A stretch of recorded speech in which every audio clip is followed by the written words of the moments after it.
Greetings, this is Paul, your Pacific Northwest trail guide. I want to help you pick your next trail to explore, so let's check this one out.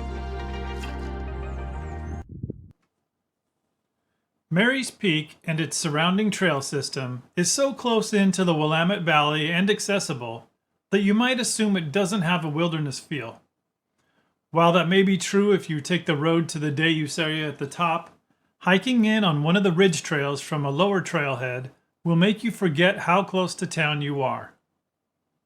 This guide takes you up on the east ridge of Mary's Peak through some beautiful old forest and on a few other trails, making a loop over the top of Mary's Peak and back down for a little more than 6 miles. You'll be hiking between around 2,500 feet and 4,100 feet of elevation, making it about 1,600 feet of ascent on this hike. You'll want to bring your Northwest Forest Pass to park at this trailhead. Also, keep in mind that a couple of miles of the hike are pretty exposed, so you might want to bring some binoculars to take in the view with clear lines of sight all around, and maybe bring some protection from the sun too, depending on the weather.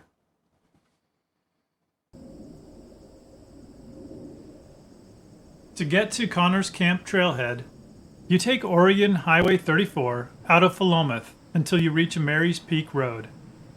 Turn onto Mary's Peak Road and follow it about 5.5 miles to find the trailhead on the right before a big gate.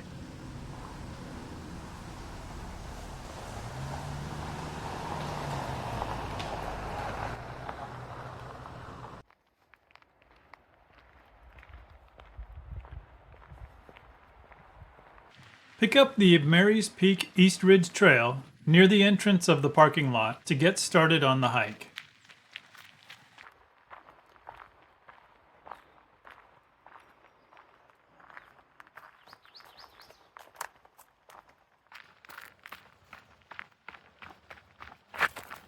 The trailhead has a nice picnic area and views of the valley.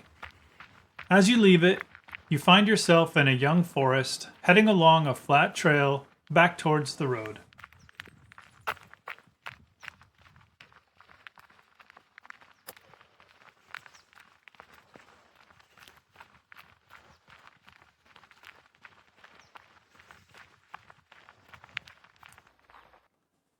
For the first section of the hike, we head to the top of Mary's Peak on the most gradual incline available. We'll follow the East Ridge Trail until it switches back and instead continue straight on a tie trail, which will bring us to the North Ridge Trail. When we reach that, we turn south and follow it up to the large parking lot at the top of Mary's Peak Road. Then follow a gravel road to the top of Mary's Peak. Your gradual ascent begins as you approach this gravel road close to the trailhead and cross it, continuing on towards the ridge.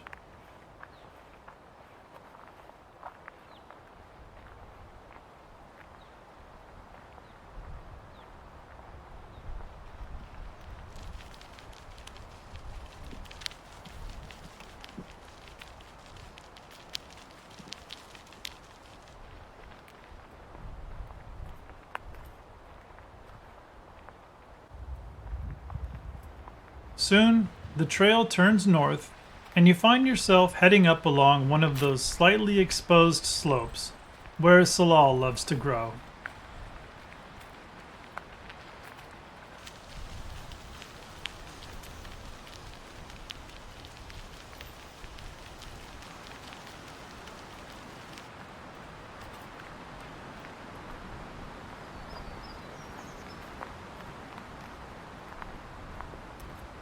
As you come deeper into the forested East Ridge, you are greeted by an older, more sheltered area of the forest that is less exposed in a more flat area of the hillside. The greater space between the larger trees creates a sea of depth that seems to pulse with the wind as you look deep into it.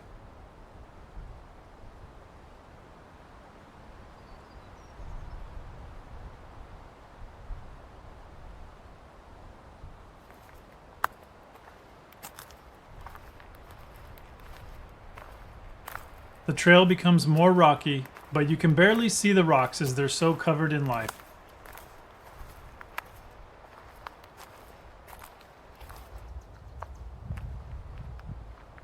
You continue up the ridge and enjoy the occasional glimpse out to the valley on your right.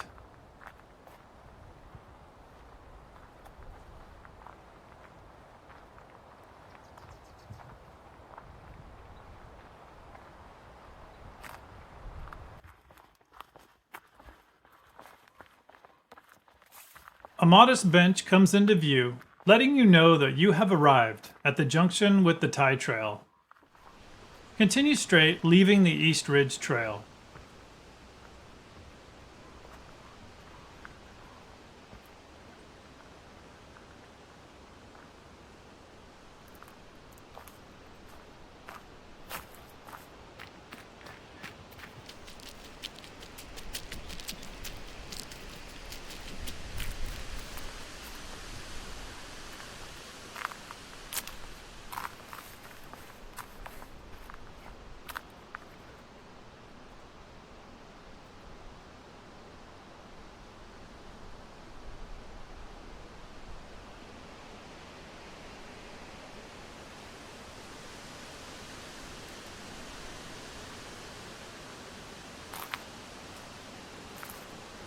The tie trail seems the most remote part of this trip, and the trail is a little less well defined. The banks on either side of the trail get ever steeper, and the sound of streams of runoff come and go, some hidden under the trail and some crossing above. There seem to be many stories about people named Mary or Marie or the Mary's River that this peak may be named for. But the Kalapuyan tribal name for the mountain, Chatsimanwi, is more definitive. The creeks that flow from here are part of a crucial watershed, providing water to the area, and until 2019 were unnamed on U.S. Geographical Survey maps. A collaboration between Cultural Resources Departments of the Confederated Tribes of Grand Ronde and Confederated Tribes of Siletz, the Mary's Peak Alliance, and Oregon Geographic Naming Board established appropriate indigenous names for them based on their area's linguistic, cultural, and geographic history.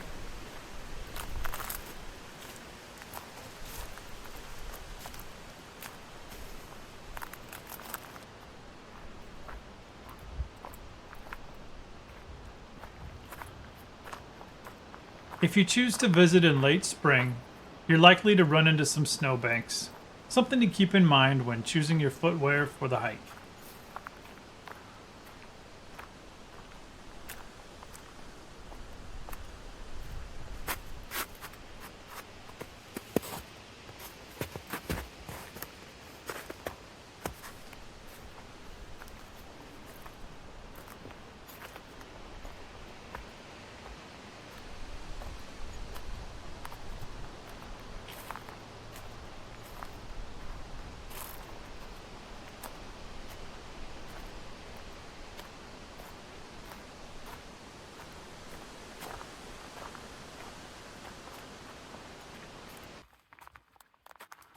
Another bench comes into view, and with it another trail junction.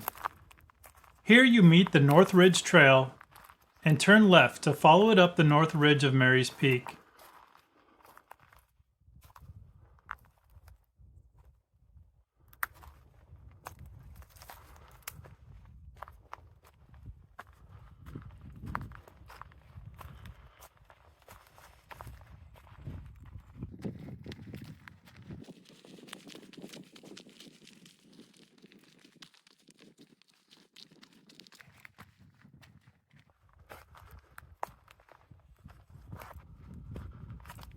As you make your way farther up the north ridge, the exposed peak begins to come into view on the right, and the trail continues on inside the tree line.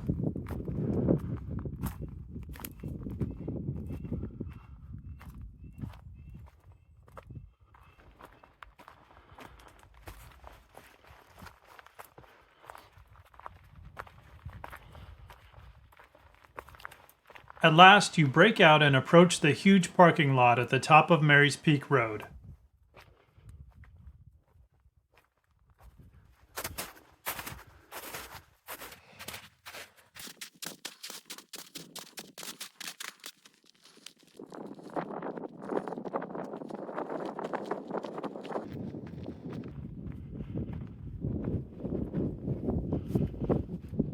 Follow the edge of the lot to the other side, where you can head over to the gravel road that heads up the bare slope of Mary's Peak.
The road comes to a bit of a saddle and a trail junction. Continue straight on the road to curve around the south side of Mary's Peak and continue to the top.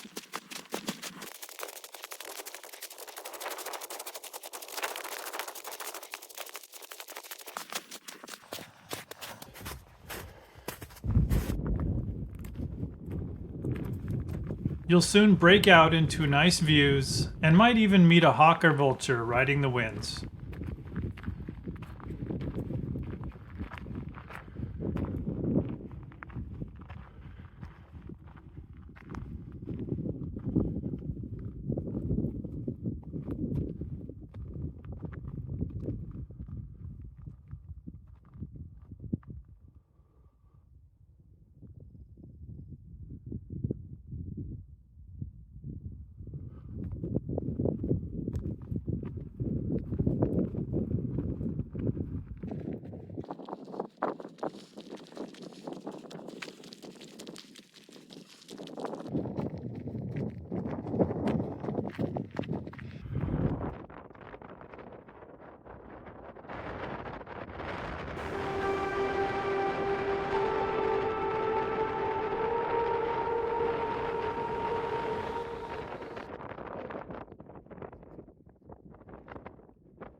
Finally, you pass the communication towers and reach the peak and grassy areas offer more views and a place to relax.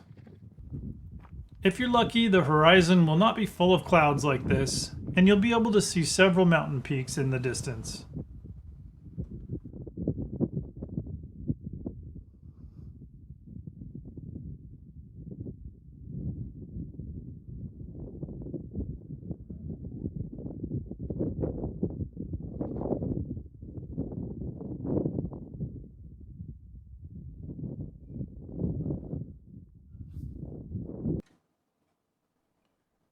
The next section of this hike continues on the loop to take us back down to the trailhead a little different way.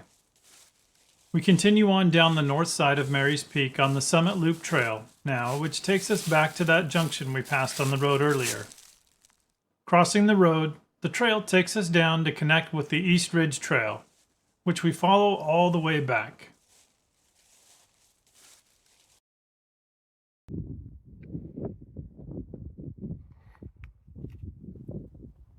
A thin trail leaves the peak off to the north when you're ready to head back.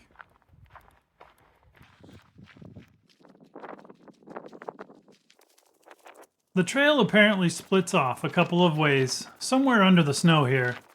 One way taking a more gradual descent to loop back, but this way is most direct.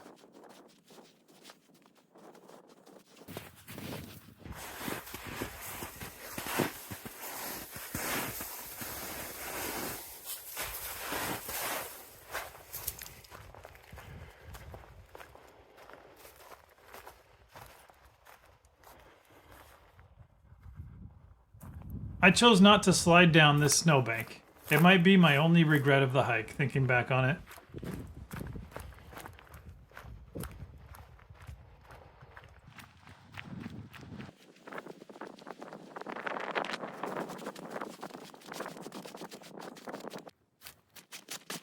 The short, steep trail brings us back to the road, and we cross it, following the path to the right around the hill.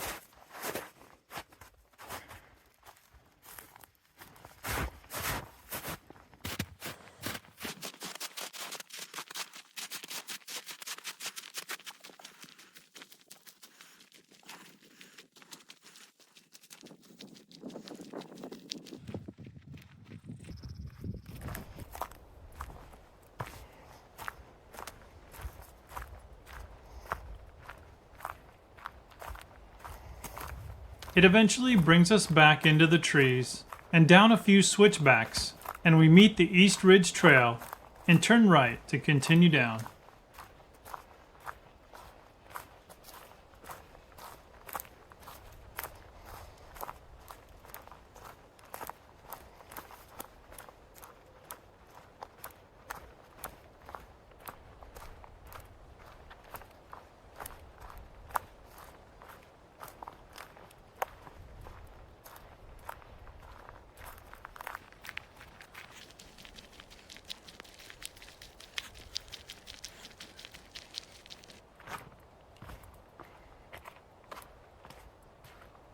This path is steeper and rockier than the path up, but makes for a shorter return trip.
As you approach a junction and a familiar bench, you turn right again to stay on the East Ridge Trail and retrace your steps back to Connor's Camp trailhead.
Okay, Now let's go over the ratings for this route.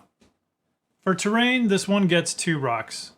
You'll run into some rough trail here and there, and maybe some snow patches, but no major terrain challenges. I'll give this one 3 for elements, just to remind you to prepare for exposure at the top, and to keep in mind you'll need to deal with some snow sometimes, unless you make it a summer trip. The length and climb for this route come in pretty average at a 3 for both. It's really in the sweet spot for a day hike. That's all for this edition of Pacific Northwest Trail Guide. I hope I have or will soon help you pick your next trail to explore. I scouted this trail in May of 2023, but trails are always evolving. If you pick this trail and encounter any changes people might like to know about, please help out your fellow explorers by sharing in the comments on this video. I've shown some of the beautiful sights of this trail in what feeble capacity video can render. A picture may be worth 1,000 words, but an experience with all of your senses cannot even be conveyed in pictures or video. So don't take my word for it. Get out there and see it for yourself.